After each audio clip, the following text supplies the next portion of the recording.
आपण एकूण बाहेरचा भाग पाहिला की चांगली चुलटी, आग टाकणं, ऑक्सिजन मिळणं हा हा जसा महत्त्वाचा भाग आहे, तसं का आत आपण ह्या चुलवनात आपण आलेलो आहोत. ह्या चुलवनामध्ये सगळ्यात महत्त्वाचं काय आहे की ज्यावेळेला तो चुलटी आत येतो त्यावेळेला ह्या सगळे जे खालचे होल आहेत त्यातून हात हवा येत असते. मी ज्या ठिकाणी उभा आहे ह्याच्यावर ही जी समोरची काईल दिसते,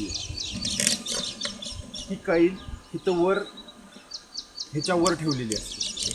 आता सगळ्यात महत्त्वाचं हे आहे की आपल्याला जवळ आलं तर आपल्याला दिसेल की ज्यावेळेला ही आपली मूठ इथं पडते मध्ये सेंटरला, मध्यापासून मागच्या बाजूला पडते, त्यावेळेला त्याचा जाळ हा असा खालून वर असा येतो. आता ह्या सगळ्यामध्ये ज्यावेळेला वरून झाकलेलं असतं आत हवा व्यवस्थित येते, तर ही साधारणतः उंची किती असावी, म्हणजे हा जो जाळ आहे तो संपूर्ण व्यवस्थित त्याला लागला पाहिजे. हवा किती यावी, तर खूप लोकांचं असं होतं की हा जो ह्या बाजूला तुम्ही ह्या बाजूला आला तर सोरा हा दिसेल. हा जो सोरा आहे तो सुद्धा किती महत्त्वाचा आहे की येणारा वारा किंवा जो आपण इंधन म्हणून टाकतो ते इंधनाचा वाऱ्याबरोबर ह्या सोऱ्यामधून जाळ तुम्हाला निघून ह्या तुमच्या मागं असणारं जे धुरांड आहे, मागं असणारं धुरांड आहे, त्या धुरांड्यातनं वर जाळ तुम्हाला दिसतो.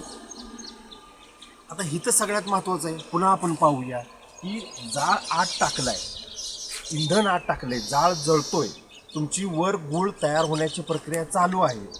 त्यावेळेला थोडंसुद्धा जाळ बाहेर न जाता एक धूर जो आहे तो मंद गतीनं ह्या सोऱ्यातून कसा जाईल आणि संपूर्ण अग्नी इंधन तुम्हाला त्या गुळाला, त्या कायलीला तुम्हाला त्या जाळ संपूर्ण कसा लागेल, हे स्किल खूप महत्त्वाचं आहे. ह्याच्यामध्ये टेक्निकल कुठल्या का गोष्टी आहेत, प्रॉपर ऑक्सिजन, प्रॉपर ह्याची ह्या चुलवणाची उंची, हे माप, ही कायलीचा जो बेस आहे त्याचं गेज, आणि त्याचबरोबर हा सोऱ्याचं माप किती असावं. सोऱ्यात जसा पाण्याचा तसाच हवेचा गुणधर्म आहे.